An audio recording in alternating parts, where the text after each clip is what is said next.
Met 'n ruggie wat krom gestaan het onder die swaar skooltas, het hy aangehardloop gekom by die skool. Hy was laat.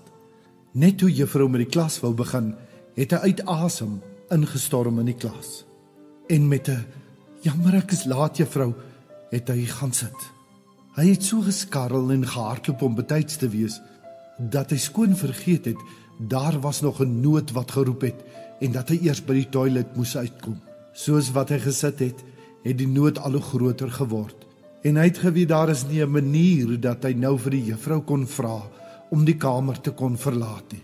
Bang en bleek het hy stil gesit, en toe kon hy nie meer knyp nie. En toe loop dit, oral op die vloer. Hy het sy kop in skaamte laat sak op sy arms gaan lê, en hy het besef, as die ander seuns dit sou sien, sou hy nooit die einde daarvan hoor nie.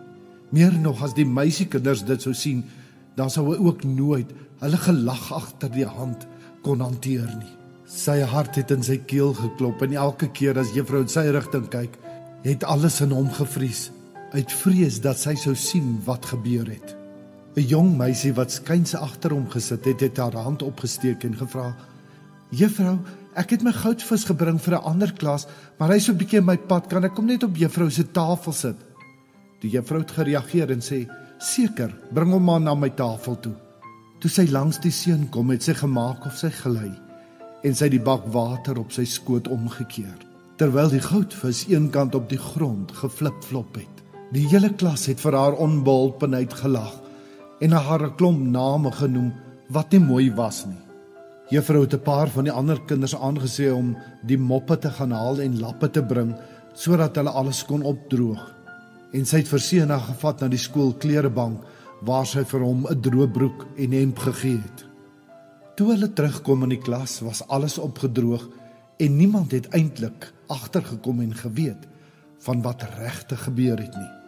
Na die klas het die seun saam met die meisie uitgestap, en hy het vir haar gesê, "Jy het dit as prins gedoen, hè?"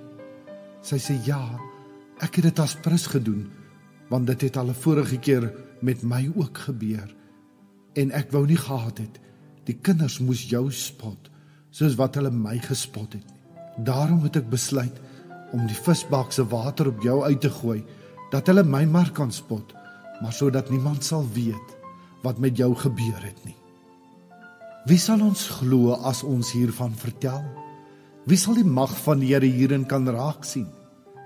Die dienaar was soos 'n loot wat voor die Here uitspruit, soos 'n plant wat wortels skiet in droë grond. Hy het nie skoonheid of pragt gehad dat ons na hom sou kyk nie, nie die voorkoms dat ons van hom sou hou nie. Hy was verag en deur die mense verstoot, 'n man van lyding wat pyn geken het, iemand vir wie die mense die gesig wegdraai. Hy was verag, ons het hom nie gereken nie. Tog het hy ons lyding op hom geneem. Ons siekte het hy gedra, maar ons het hom beskou as een wat gestraf word, wat deur God geslaan en gepynig word. Oor ons oortredings is hy deurboor, oor ons sondes is hy verbrysel. Die straf wat vir ons vrede moes bring, was op hom. Deur sy wonde het daar vir ons genesing gekom. Jesaja 53 vers 1 tot 5.